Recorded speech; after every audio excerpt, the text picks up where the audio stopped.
Mga ka-pioneers, mayroon po tayong napaka-importanting balita dito na direkta sa puso ng Pi Network infrastructure.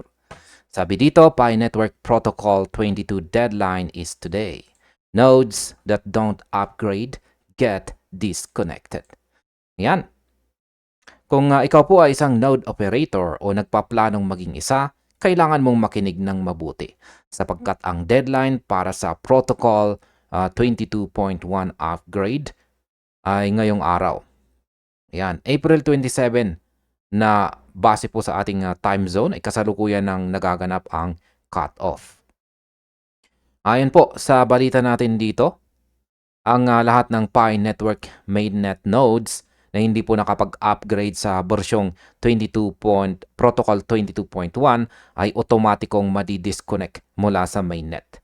Ibig pong sabihin kung ang node mo ay tumatakbo pa rin sa lumang version 21.2, wala ka nang kakayahang mag-validate ng transactions. Hindi ka na makakasama sa network consensus at higit po sa lahat, mawawala ang iyong pagkakataon na kumita ng node rewards. Hindi po ito biro dahil ang PiCore team ay seryoso sa kanilang infrastructure sync requirement. Kaya sa video na ito ay pag-uusapan po natin ang lahat ng detalye tungkol po sa upgrade na ito, ang pagbabago sa roadmap para sa Protocol 23 at ang epekto nito sa presyo ni Pi sa market. Pero bago yan ay check po muna natin ang kasalukuyang presyo ni Pi Network ngayon. Yan, sa ating daily chart dito ay nakikita natin na umaangat na ang presyo ni Pi Network. Bumubuo na po siya ng magkakasunod na bullish candlestick at mukhang magpapatuloy pa yan. Pero technical analysis po natin yan pagkatapos ng ating balita. Pero ang presyo po niya ngayon ay nasa 0.1863. Ayan, green na green po siya. Maangat. Yan, balikan po natin ang ating balita at pag-usapan po natin ang tungkol sa software 0.5.4 at ang 15-minute upgrade. Yan, linawin po natin ang technical na bahagi. Para manatiling konektado, kailangan pong i-update ng mga operators ang kanilang software sa version 0.5.4. Yan. Nodes must update to software 0.5.4 to complete its transition. According to community data cited in a Bichit guide, over 421,000 active nodes are currently supporting the network across more than 1 million CPUs, with 10 billion Pi already migrated to mainnet. Sinasabing ang prosesong ito ay tumatagal lamang ng wala pang 15 minutes kung susundin ang tamang traffic redirection protocols. Ang bagong update na ito ay hindi lang basta update. Nagpapakilala ito ng dual interface setup. Ibig sabihin, pwede mo nang gamitin ang Node screen at ang desktop Pi application ng sabay. Pwede ka nang mag-check ng balance at gumamit po ng network features direkta sa computer mo sa halip na sa phone lamang. Sa aking opinyon, ang upgrade na ito ay isa pong malaking hakbang para sa user experience ng mga node operators. Isipin po ninyo mga ka-pioneers. Dati ay medyo limitado po tayo sa phone app, pero ngayon mas nagiging professional na ang setup sa desktop. Napakatalino ng galaw na ito ng core team dahil habang lumalaki ang network na mayroon na ngayong mahigit 421,000 yan, na active nodes sa buong mundo, kailangan talaga ng mas matibay at mas madaling i-manage na system. Pero heto po ang hirit ko. Bakit ngayon lang? May mahigit 1 million CPUs na ang sumusuporta sa network at 10 billion Pi na ang na-migrate sa mainnet. Ang Protocol 22.1 ay parang final cleaning bago ang tunay na bakbakan. Para sa akin, ang disconnection ng mga lazy nodes o yung mga hindi po nag-a-update ay kailangan para mapanatili ang seguridad ng network. Kung hindi ka updated, pabigat ka lang sa system, kaya tama lang na i-cut off sila. Ang numerical data ay hindi po nagsisinungaling. Ang 421,000 active nodes ay patunay na buhay ang Pi network. At ang paglipat sa software na 0.5 0.4 ay ang bridge natin patungo sa mas malawak na utility. Sunod ay pag-usapan naman po natin ang pagpapabilis ng smart contracts. Ito ang mas malaking balita na ikinagulat po ng marami. Ang Protocol 23.0 deadline ay inusog ng mas maaga. Mula May 18, ginawa itong May 11. Isang linggong mas maaga sa inaasahan. Ngayon ay bakit po ba ito importante? Importante ito mga ka-pioneers dahil ang Protocol 23 ang siyang magpapakilala ng full smart contract functionality. Ito po ang magpapalit sa Pi Network mula sa isang transactional system patungo sa isang programmable platform. Dahil dito, ang mga developers ay pwede nang bumuo ng mga decentralized applications or dApps, exchanges, at saka automated tools sa loob mismo ng Pi ecosystem.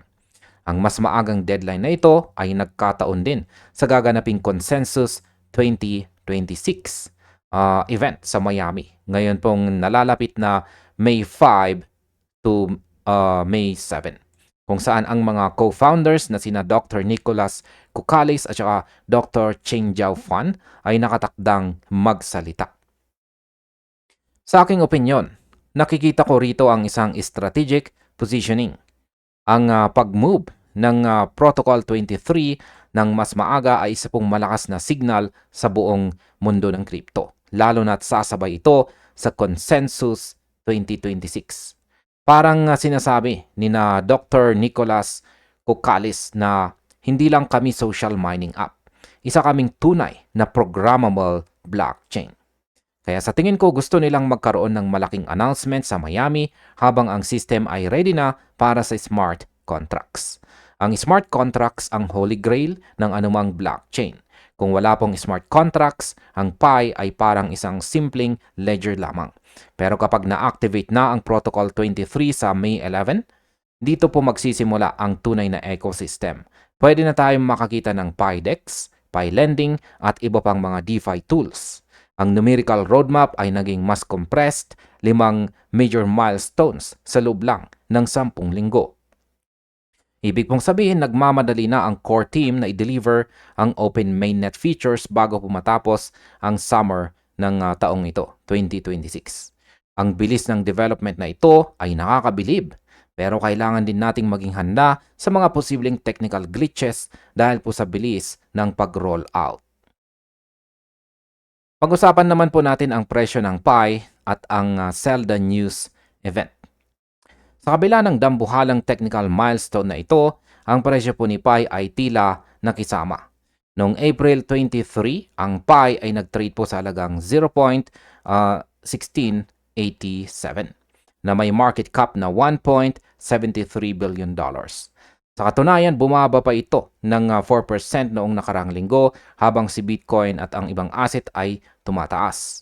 Mayroon pong halos 3 million Pi tokens ang lumipat sa mga centralized exchanges bago ang deadline na siyang nagdulot ng pangamba sa selling pressure. Bukod dito ay mayroon pang 200 million Pi tokens na nakatakdang ma-unlock sa susunod na 30 days. Sa bawat technical milestone na nararating po ng Pi Network, tila ginagawa ng market ang Zelda News sa halip na tumaas ang presyo. Sa aking opinyon, nakakalungkot ito. Nakakalungkot po ang realidad ng market sa ngayon. Marami pong pioneers ang nag-aabang ng moon kapag may upgrade. Pero ang mga whales at traders ay tila ginagamit ang bawat milestone para mag-exit o magbenta. Kaya sa tingin ko, ang pressure po na nakikita natin sa 0.1687 ay dulot po ng fear of unlocking. Kapag alam ng mga tao na may 200 million tokens na lalabas, natural na magkaroon po ng selling pressure. Pero ang 0.1687 na price level na yan ay basag na po dito sa ating daily chart time frame. Kaya ayan, wag po tayo mawalan ng pag-asa. Ang market value ni Pi ay madalas na disconnected sa technical progress nito dahil po sa IOU status at ang unti-unting pag-migrate sa mainnet. Ang numerical reality po ay ganito. Habang lumalaki po ang node network, yan po ay nasa 421,000 nodes po ulit. at nadadagdagan ang kanyang utility. Yan po ang Protocol 23. Ang intrinsic value ng network ay tumataas kahit hindi to agad makita sa presyo sa mga exchange. Kaya sa tingin ko, ang Consensus 2026 sa Miami ang magiging tunay na turning point. Yan. Kung maganda po ang magiging presentation ni na Dr. Nicolas Cucales at saka Dr. Ching Jiao Fan, ayan, baka dito na natin makita ang pag-break ng downward trend ng presyo. Sa ngayon, ang strategy po ay nasa wait and see. Kaya wag po tayo magpapanik. Yan, kung sakaling makaranas po ng matinding pagbagsak itong si Pi dahil ang blockchain ay mas malakas na ngayon kaysa dati. Ngayon ay pag-usapan po natin ang roadmap patungong Protocol 26.0 or 26.0. Hindi lamang po Protocol 23 ang ating aabangan. Ang roadmap ay pinalawig po na hanggang Protocol 26.0. Yan. Sabi dito, 4 additional upgrades steps have been added to the roadmap. Protocol 24.1, 25.1, and 26.0 following Protocol 23.0, signaling an accelerating development pace heading into summer 2026. Ayan. Ito po ang pinaka-compressed na upgrade sequence sa kasaysayan ng Pi Network. Sa loob lamang ng 10 linggo mula po late April hanggang late June, dadaan ang network sa sunod-sunod na infrastructure upgrades. Kaya sa aking opinyon, ang bilis po ng upgrade sequence na ito ay parang isang sprinting finish. Para sa akin, ipinapakita nito na ang core team ay nasa endgame na. Bakit mo kailangang mag-upgrade ng 5 beses sa loob ng 10 linggo kung wala kang malaking hinahanda? Sa tingin ko, ang Protocol 26.0 sa June 2026 ang magsisilbing final preparation para sa ganap na open mainnet. May mga nagsasabing baka masyadong mabilis ang transition. Pero isipin po ninyo ang tagal nating naghintay. Numerical acceleration na ito. Ang numerical acceleration na ito ay kailangan para hindi po mapag-iwanan ang Pi Network ng ibang blockchains na mayroon ng AI integration. Ang pilot project kasama po ang OpenMind AGI ay nagpatunay na ang nodes natin ay pwedeng gamitin para sa AI image recognition. Ibig pong sabihin, ang node mo ay hindi lang magva-validate ng payments. Magiging bahagi din ito ng isang dambuhalang AI supercomputer.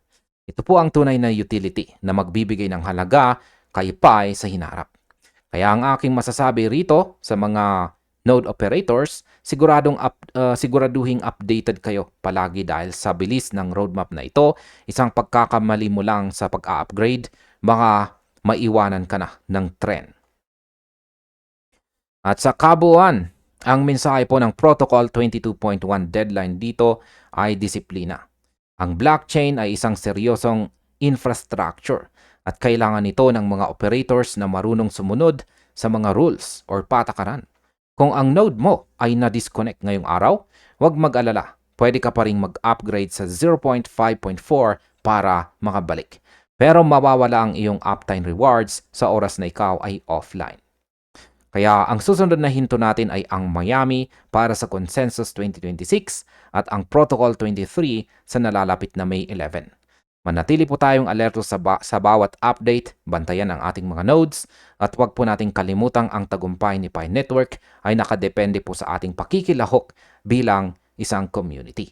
Ang realidad ng technology ay narito na at ang realidad ng presyo ay susunod din sa tamang panahon. At ayan, dito balikan po natin ang ating daily chart time frame dito kay Pi Network para magkaroon po ng konting technical analysis sa posibleng magiging galaw niya sa mga paparating na araw. Ayan, nabasag po niya ang ating minor resistance dito sa 0.1738. Kaya palitan po natin ng kulay red. Yung mga color coding po natin na gamit natin dito is basta mga kulay red is support, kulay green naman ang mga resistance. At ngayon, nakikita po natin na yung kasalukuyang candlestick natin ay bumangga na dito sa ating minor resistance sa 0.1859. At base po sa mga indicators natin, ang ating Hustle indicator ay kulay green, lumalaki ang sukat.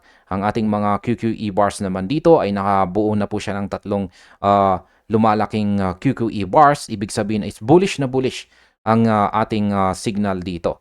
Kaya mataas po ang chances na baka mabasag niya ang minor resistance natin dito at patatamaan niya ang ating sunod na major resistance dito sa 0.1962 sa mga paparating na araw. Pero syempre, may posibilidad pa rin na magkaroon po siya ng rejection sa ating minor resistance dito at baka mauntog po siya at ang magiging resulta po nito is baka magko-consolidate po siya rito.